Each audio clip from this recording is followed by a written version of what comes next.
Hi guys, welcome to the Cross Train Fight Club channel. मैं सिद्धार्थ सिंह हूँ.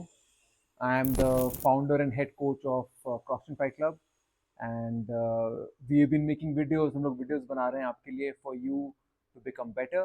आपको एक रास्ता दिखाने के लिए कि कैसे आप फ्यूचर में चैंपियन बन सकते हैं, इंडिया का नाम रोशन कर सकते हैं.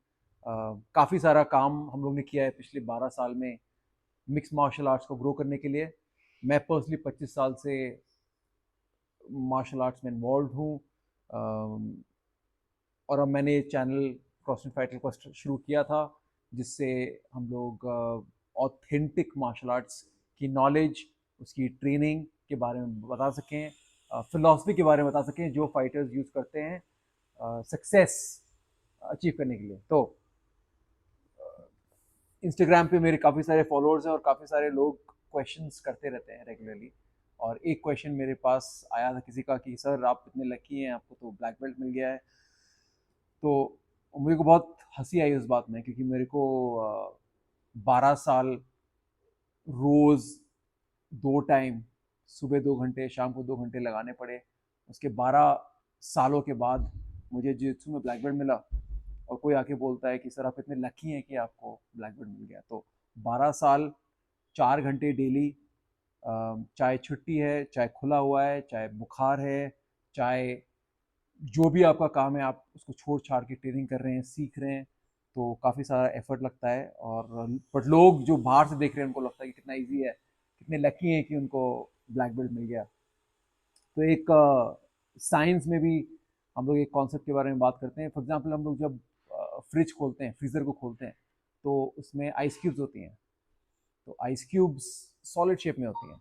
और अब आइस क्यूब चाहे वो -50 डिग्रीज में हो, चाहे वो -10 डिग्रीज में हो या -500 डिग्रीज में हो, आइस क्यूब लगती है. उसको पिघलाने के लिए आपको हीट डालनी पड़ेगी. और आपने आइस क्यूब लिया, लेट्स से उसका टेम्परेचर था -500 डिग्री.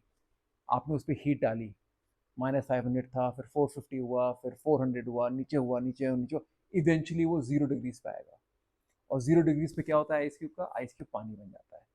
तो अगर कोई बाहर से देख रहा है, उसको लग रहा है अरे थोड़ा सा हीट दिया और वो -1 डिग्री से 0 डिग्री पे हो गया, पानी बन गया, कितना कम, इतना आसान काम है. और उन्होंने ये रियलाइज़ नहीं किया कि वो इतनी हीट प्रोवाइड करनी पड़ी कि वो -500 से वो -1 तक आया. और फिर जो लास्ट एज था वो लोगों ने देखा, अरे इतना ईजी है कि -1 से 0 हो गया, आइस क्यूब से पानी हो गया, सो ईजी. तो सेम चीज़ किसी चीज़ में एक्सपर्ट बनने के लिए भी है. तो अगर मैं ब्लैक बेल्ट बनाऊँ तो लोगों को लगता है अरे ब्लैक बेल्ट तो मिल गई, ब्राउन बेल्ट थे अब ब्राउन बेल्ट से ब्लैक बेल्ट हो गए. बट वो रियलाइज़ नहीं करते हैं कि मैं वाइट बेल्ट भी था. मैं ऐसा भी था कि जब ट्रेनिंग पार्टनर्स नहीं थे, कोई टेक्निक नहीं आती थी, कुछ नहीं आता था, जिम भी नहीं थी, अकेडमी भी नहीं थी, वो सब करना पड़ा, खोलना पड़ा. उसके बाद क्रॉसफिट फाइट क्लब शुरू हुआ, उसके बाद फाइटर्स आने शुरू हुए, उनको सिखाना पड़ा, बहुत लंबी जर्नी थी. तो ब्लैक बेल्ट बनने में भी बहुत टाइम लगा. तो अगर आप भी अभी घर पे बैठे हुए हैं और आप सोच रहे हैं कि मुझे कुछ करना है अपने लाइफ में, मुझे कुछ अचीव करना है अपनी लाइफ में, तो समय तो निकलता जाएगा. चाहे मैं 2012 में, 2010 में डिसाइड करता कि मुझे जित्सु सीखना है या मार्शल आर्ट्स करना है, या मैं डिसाइड करता नहीं करना है, समय तो निकल जाता. टाइम ही एक ऐसा एसेट है जो एक बार खत्म हो जाता है, वो दोबारा वापस नहीं आता. तो समय तो निकलने वाला था, 12 साल निकलने वाले थे, 2024 आने वाला था. अब उस 2024 में मैं ब्लैक बेल्ट हो सकता था या फिर नहीं हो सकता था, टाइम वेस्ट करता, कुछ और कर लेता लाइफ में. बट मेरा गोल था कि टाइम निकलने वाला है, might as well invest it जिस चीज़ में मुझे मज़ा आता है, जिस चीज़ में मेरा इंटरेस्ट है. और मैंने वो 12 साल लगाए ब्लैक बेल्ट अचीव करने के लिए, वर्ल्ड चैम्पियनशिप अचीव करने के लिए. तो आप घर पे हैं, आपके कुछ गोल्स हैं, आपके कुछ ड्रीम्स हैं, आप जितना टाइम वेस्ट करेंगे उसके बारे में सोचना मैं कल करूँगा, मैं परसों करूँगा, टाइम तो निकलेगा. और टाइम ऐसी चीज़ है वो वापस नहीं आती. जो भी आपको करना है, जो भी आपका पैशन है, अगर फाइटिंग आपका पैशन है, अगर सीखना आपका पैशन है, don't waste time. Maybe आपको पेंटिंग करनी है, don't waste time, start today. And जितना आप करोगे, जितना आप अपने पैशन को परस्यू करोगे, उतना ही आपको उसके बारे में ज़्यादा नॉलेज आएगी, उसमें आप एक्सपर्टीज़ हासिल करेंगे.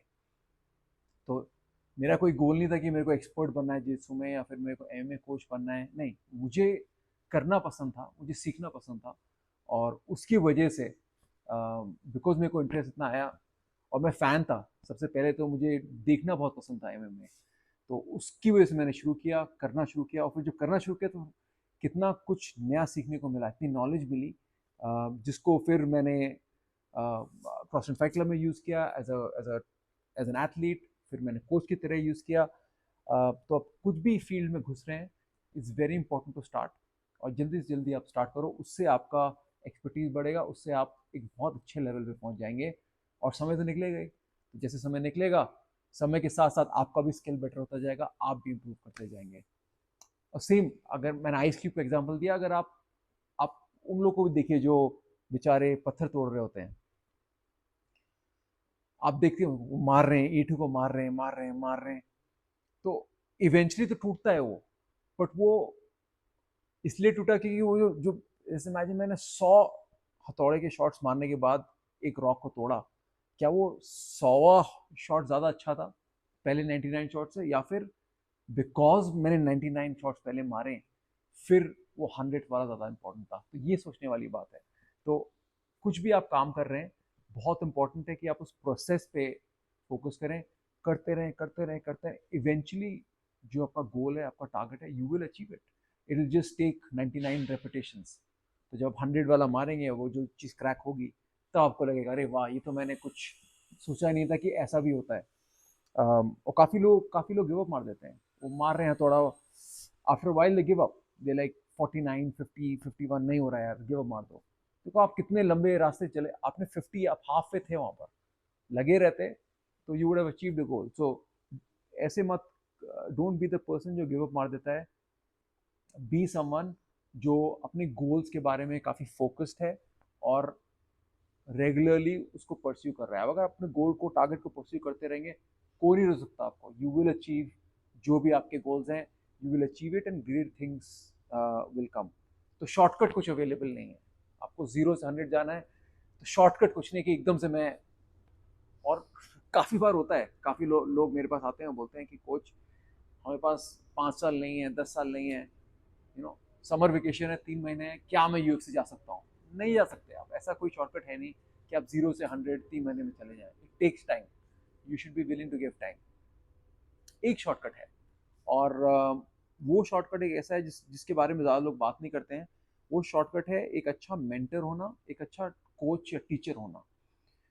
एक अच्छा कोच या अच्छा मेंटर क्या करेगा, आपको, हाँ, 0 से 100 नहीं ले जाएगा, बट आपको 0 से 30, 0 से 40, समटाइम्स आपको सही रास्ता दिखा देगा, जिससे आपका बहुत सारा टाइम, एफर्ट, एनर्जी बचेगा, तो आप 0 से 30 जल्दी से चले गए। वही चीज़ अगर आपको बिना मेंटर के, बिना कोच के, बिना अच्छे टीचर के, अगर आपको 4 साल लगते, तो अच्छा कोच आपको वही चीज़ 8 महीने, 10 महीने में, 1 साल में करा देगा। तो बहुत इंपॉर्टेंट है, अगर आपको कोई जर्नी करनी है, आपको पता है लंबी जर्नी है और आपके लिए इम्पोर्टेंट है, तो आप सोचिए और ढूंढिए कि कौन सा अच्छा आपको टीचर या मेंटर मिल सकता है, जो इस जर्नी को आपको जल्दी से जल्दी हेल्प कर सकता है। क्रॉसफिट फाइट क्लब में स्टूडेंट्स आते हैं, हर जगह से आते हैं, और उन्होंने काफ़ी साल डिफरेंट अकेडमी में ट्रेन किया हुआ है और कहीं नहीं पहुंचे। बेसिक्स सीख लिए, जैब कैसे मारते हैं, जैब क्रॉस कैसे मारते हैं, किक कैसे मारते हैं, but that's it. Fighting philosophy कभी सीखी नहीं, अंडरस्टैंड नहीं किया कि डिफरेंट एस्पेक्ट्स क्या होते हैं, और डिफरेंट एस्पेक्ट्स एक दूसरे के साथ कैसे वर्क करते हैं। तो स्ट्राइकिंग से ग्रैपलिंग, ग्रैपलिंग से स्ट्राइकिंग, टेक डाउन से हम लोग सबमिशंस, वो सारा जो इंटरप्ले होता है टेक्निक्स के बीच में, वो फाइटर्स नहीं सीखते हैं। पर वो जब यहाँ पर आते हैं, हम लोग के कोचेस के साथ काम करते हैं, तो उनका ग्रोथ बहुत फास्ट होता है। लास्ट मैट्रिक्स फाइट नाइट में हम लोग के पास ऐसे बच्चे थे ट्रायल्स पे, मैट्रिक्स फाइट नाइट के ट्रायल्स में, जो 6 महीने 8 महीने ट्रेनिंग करके गए और वो फाइनल तक पहुंच गए। मैट्रिक्स फाइट नाइट के 2-3 फाइटर्स को कॉन्ट्रैक्ट भी मिले, और वो बहुत कम टाइम के लिए ट्रेनिंग कर रहे थे। ये वो लोग ने इसलिए अचीव किया क्योंकि अच्छे ट्रेनर्स, अच्छे कोचेस, अच्छे टीचर्स आपको, चाहे रास्ता मुश्किल हो, आपको सबसे अच्छा, सबसे इफेक्टिव रास्ता, तरीका सिखा देते हैं, जिससे वो जर्नी आपके लिए काफ़ी हद तक ईजी हो जाती है।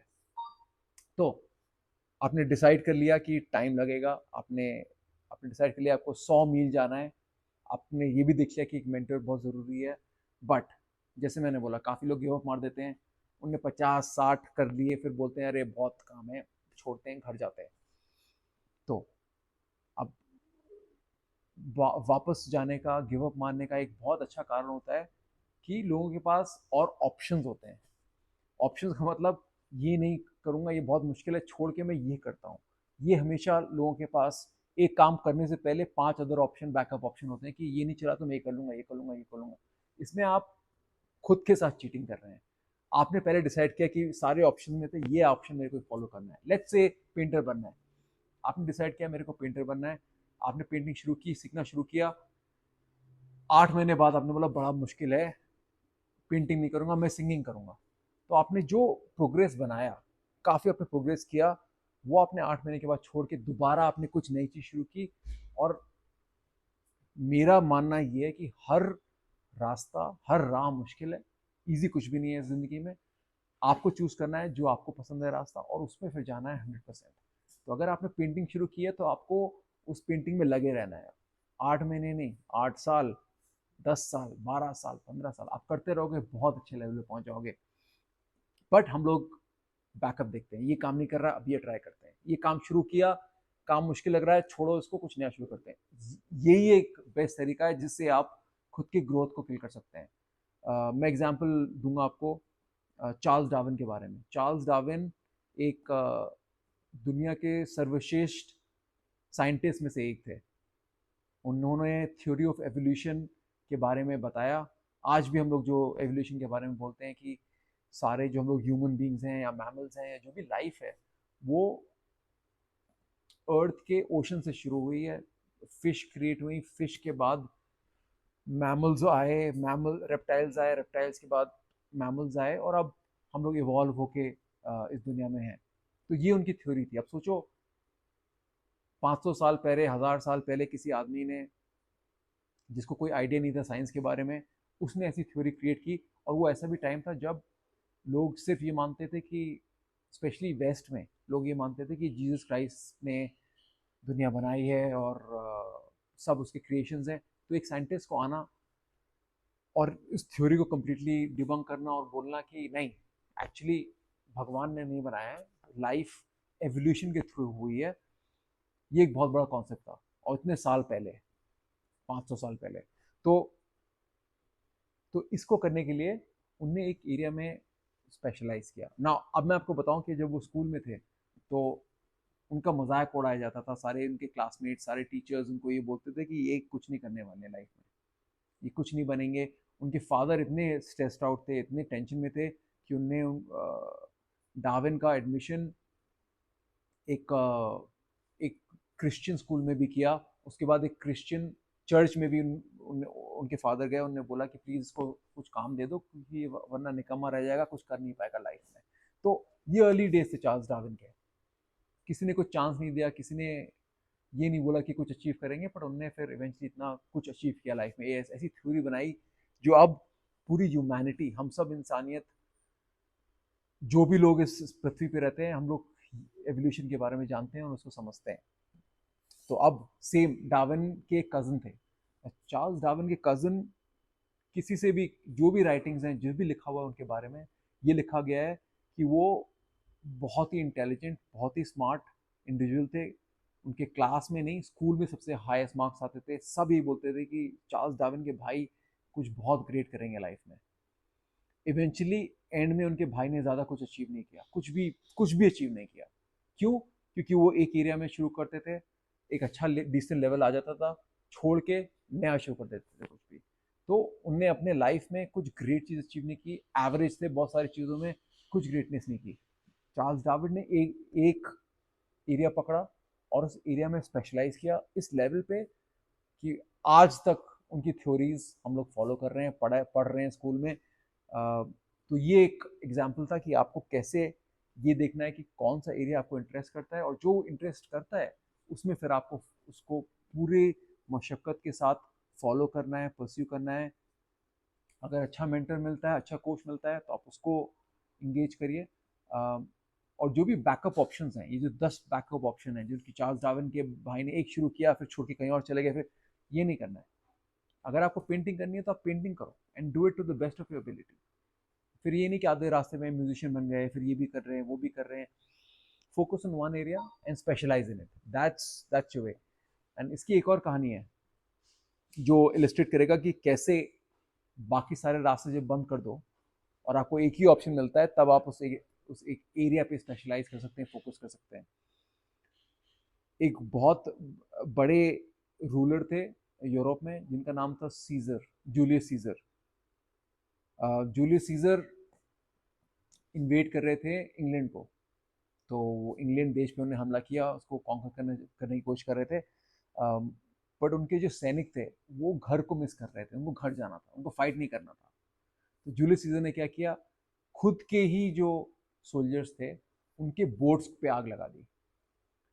जब जूलियस सीजर के सोल्जर्स ने देखा कि अब हमारे बोट्स नहीं रहे, अब हम घर जा ही नहीं सकते, एक ही तरीका है घर जाने का कि हम इस वॉर को जीतें, इंग्लैंड को हम लोग कैप्चर करें, करने के बाद फिर इंग्लैंड की बोट्स लेके हम लोग वापस जा पाएंगे। तो जूलियस सीजर ने खुद के सोल्जर्स की बोट्स बर्न की, जिसके जिसके बाद सोल्जर्स को रियलाइज हुआ कि हमारे पास तो कोई ऑप्शन है ही नहीं, हमें तो फाइट लड़नी है और फाइट जीतनी है, तभी हम घर जा पाएंगे।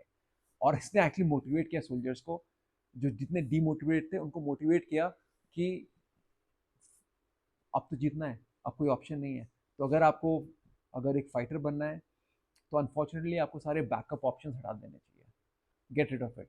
मैं खुद का एग्जाम्पल दे सकता हूँ, मैं ऐसी कोई बात नहीं बोलता हूँ जो मैं खुद फॉलो नहीं किया। मेरा जॉब था, मेरा यूके में वीज़ा था, मैं बाहर विदेश में कमा रहा था। तो जब मैं छोड़ के आया, मैंने अपना वर्क परमिट छोड़ दिया, मैंने अपना जॉब छोड़ दिया, अपनी रेगुलर इनकम छोड़ दी, मेरा जो प्रोफेशनल करियर था वो छोड़ दिया, ये सब छोड़ दिया, सिक्योरिटी जो होती है जॉब की वो छोड़ दी। तो रिस्क था, डेफिनेटली रिस्क था, बट मैंने 100% कमिट किया कि मुझे यही लाइन करनी है, मुझे मार्शल आर्ट्स में आना है, मुझे स्पोर्ट को ग्रो करना है। और वो पुरानी लाइफ, पुराने ऑप्शन सारे बंद कर दिए, चाहे वो जितने ही अट्रैक्टिव थे, जितने ही अच्छे थे, उनको बंद करने के बाद मैं सिंगुलरली एक गोल पे फोकस कर सकता था, जो था मिक्स मार्शल आर्ट्स का। तो हमेशा आपके पास दूसरे ऑप्शन दिखेंगे, लोग हमेशा बोलेंगे ये कर लो वो कर लो वो। एक तो आपको दूसरे लोगों की सुननी नहीं है, क्योंकि काफ़ी बार लोग आपके विजन को समझ नहीं पाएंगे, और ऑल्सो काफ़ी बार, चाहे वो आपके जितने भी क्लोज हों, आपके फ्रेंड्स हों, फैमिली वाले हों, काफ़ी बार ऐसा भी देखा गया है हिस्ट्री में कि उनके इंटेंशंस आपके लिए हमेशा बहुत अच्छे नहीं होते हैं। लोग चाहते हैं कि आप अच्छा करें, बट लोग कभी कभी ऐसा नहीं चाहते कि आप बहुत अच्छा करें या उनसे बहुत अच्छा करें। तो ये एक ह्यूमन नेचर का बहुत कॉमन चीज़ है जो मैंने यहाँ पर भी देखी है। हमने देखी कि पहले ट्रेनिंग पार्टनर्स ट्रेनिंग कर रहे हैं साथ में, फ्रेंड्स हैं, और फिर एक बहुत अच्छा करने लगता है, फाइट बहुत जीतने लगता है, एकदम से उसका ट्रेनिंग पार्टनर थोड़ा सा उससे अपसेट होने लगता है, जेलस होने लगता है। तो ये बहुत कॉमन चीज़ होती है, और ये आपको रियलाइज़ करना पड़ेगा कि ये एक ह्यूमन नेचर का एक इम्पॉर्टेंट पहलू है। तो एक फाइनल स्टोरी बताता हूँ उसके बारे में, जिससे ये पॉइंट क्लियर हो जाएगा, and then you should also keep this in mind जैसे आप अपना करियर परस्यू कर रहे हैं। तो दुनिया के सबसे फेमस म्यूजिशियन आज तक, कंपोजर, मोटसार्ट थे। मोटसार्ट एक जीनियस थे जब म्यूजिक की बात आती है, दुनिया के बेस्ट कंपोजर थे। वो बचपन से ही उनमें एक स्पेशल टैलेंट था, स्पेशल एबिलिटी थी। उनके फादर म्यूजिशियन थे, उनकी सिस्टर म्यूजिशियन थी, और ये जब टॉडलर ही थे, छोटे बच्चे ही थे, तभी उनको म्यूजिक का सेंस आ गया। उनको ट्राई नहीं करना पड़ा ज़्यादा, नेचुरली उनकी इंक्लिनेशन थी म्यूजिक की तरफ। उनके फादर ने देखा कि एक दिन उनके फादर काम से वापस आ रहे थे, और ने देखा कि उनकी बेटी जो थोड़ी बड़ी थी और मोचा जो थोड़े छोटे थे, दोनों साथ में म्यूजिकली एक गेम खेल रहे थे। और उनके फादर को बहुत ही एक्साइटिंग लगा कि ये कितना इंटरेस्टिंग कॉन्सेप्ट है कि दो बच्चे इतनी अच्छी म्यूजिक साथ में क्रिएट कर रहे हैं। तो उनके फादर ने ये आइडिया लिया और एक्चुअली खुद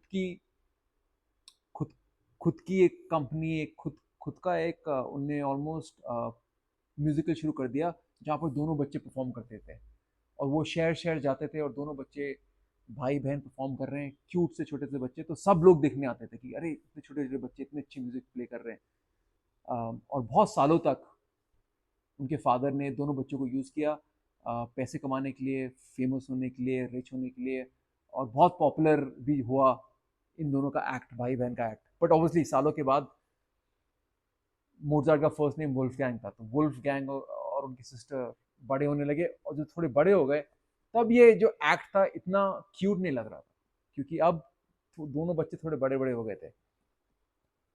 तो उनको स्प्लिट कर दिया फादर ने, और मोजार्ट को एक ग्रुप में डाल दिया, और जो रेगुलर म्यूजिक होती थी उनको रेगुलर म्यूजिशियन बना दिया।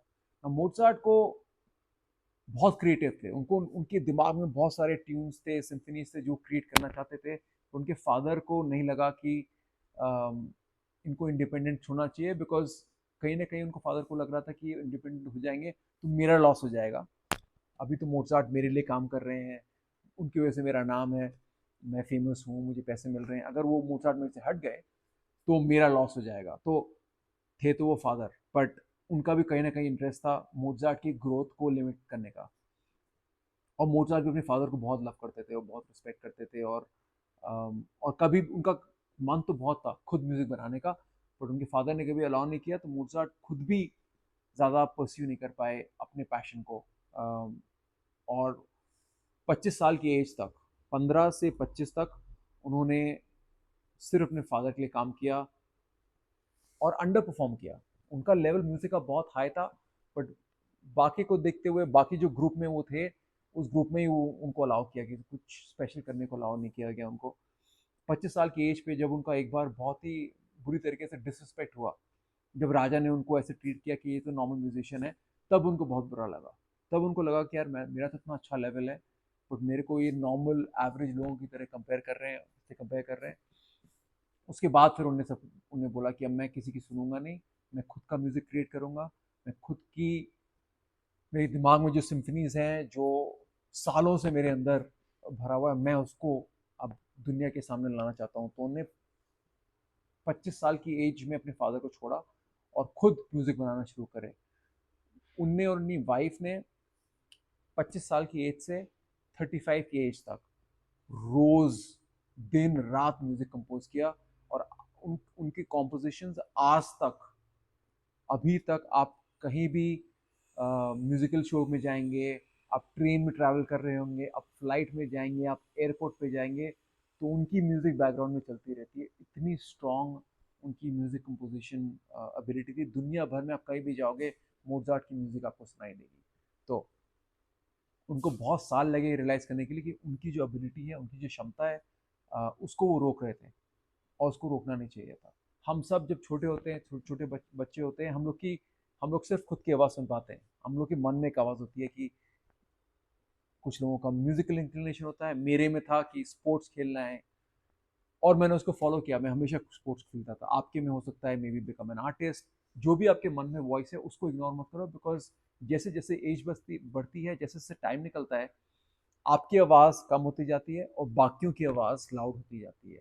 आपके फादर क्या बोल रहे हैं, मदर क्या बोल रही है, रिलेटिव्स क्या बोल रहे हैं, दोस्त क्या बोल रहा है, टीचर क्या बोल रहा है, बाकियों की आवाज़ बढ़ती जाती है, और आप वो खो देते हो जो आपकी इनर वॉइस है, आपकी जो रियल वॉइस है। अम, तो मेरा आपसे रिक्वेस्ट यही है कि ट्राई टू थिंक, आप सोचिए कि आपकी इनर वॉइस आपसे क्या बोल रही है, क्या बोल रही थी बचपन में, आपने उसको कैसे, कितना फॉलो किया कि नहीं किया, और आप अब उसको फॉलो करना चाहते हैं कि नहीं करना चाहते हैं। अगर लाइफ सिर्फ एक बार जीना है, तो ठीक नहीं होगा कि हम लोग उस वॉइस को सुने जो हमारे अंदर है। हम लोग हजारों सालों की लाइफ, एवोल्यूशन के बारे में बात किया, हजारों सालों के एवोल्यूशन के बाद हम लोग यहाँ पर आए हैं इस प्लानट पे। दोबारा आएंगे नहीं आएंगे नहीं पता, बट आई थिंक ये हम लोगों को खुद के लिए एक रिस्पॉन्सिबिलिटी है कि हम लोगों को एटलीस्ट जो चीज़ स्पेशल बनाती है, जो चीज़ हम लोग के लिए यूनिक है, वो हम लोग को बनना चाहिए। आई थिंक हम लोग के पास 40 50 60 साल होते हैं इस प्लानट में, उसमें अगर जिस चीज़ के लिए हम लोग पैदा हुए हैं, जो हम लोग का पर्पस है, अब लोग उसको ढूंढ सकें और उसको अचीव कर सकें, तो बहुत ही अच्छी लाइफ होगी, फुलफिलिंग लाइफ होगी। और दुनिया के लिए आप कितने कितने अच्छे रिसोर्स होंगे कि आप, अब जैसे मोजार्ट ने इतनी अच्छी म्यूज़िक बनाई है, दुनिया भर उसको इंजॉय करती है। अगर उनको ही हम लोग ने टिकट कलेक्टर या फिर उनके फादर ने उनको चर्च में लगा दिया एक नॉर्मल जॉब में, तो वो म्यूज़िक क्रिएट नहीं होती।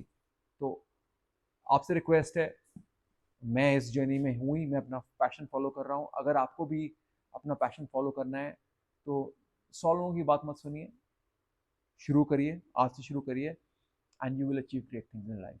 सो छोटा सा वीडियो था, I wanted to talk to you guys about passion and कैसे अपने पैशन को फॉलो करना चाहिए, एंड उस जर्नी को जब आप शुरू करेंगे तो कैसे आप बहुत अच्छी और बड़ी चीज़ें अचीव कर सकते हैं लाइफ में। तो hopefully this video was helpful. अगर आपको अच्छा लगा, please like us, like this video, please subscribe to our channel, and if you have any friends, आपके कोई दोस्त हैं जो आपको लगता है ये वीडियो देख के मोटिवेट हो सकते हैं या फिर कुछ नया सीख सकते हैं, please share this with them. So hope this was helpful, and फिर मिलते हैं नेक्स्ट वीक।